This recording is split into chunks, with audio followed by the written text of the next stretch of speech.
Барлықтарыңызға сәлем, менің каналыма қош келдіңіздер.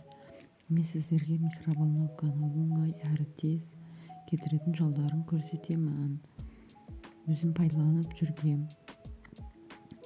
Бір кесе суға 25 граммдай лимон кислотаны салып 15 минутқа қоямыз.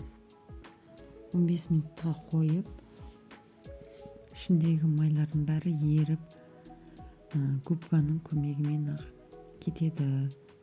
Ұнаса лайк басып, комментарий жазып кетулеріңізді сұраймын. Сіздер де жасап көріңіздер.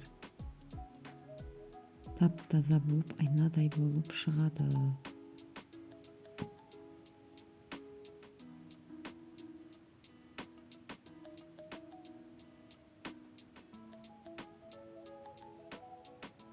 Көріп тұрғандарыңыздай, губканың көмегімен ақ кетіп жатыр. Ұнаса сіздер де жасап көріңіздер. Комментарий жазып кетсеңіздер болады. Ұнаса лайк басыңыздар, комментарий жазыңыздар.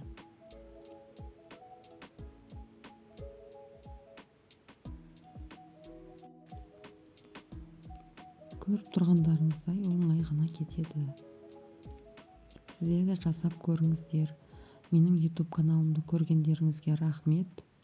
Алдыда әлі талай видео шығарамын. Менімен бірге болыңыздар. Менің каналыма тіркеліп алыңыздар. Қош сау болыңыздар. Көргендеріңізге рахмет.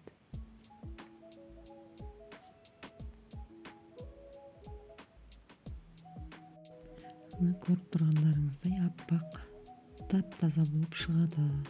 Сіздер де жасап көріңіздер.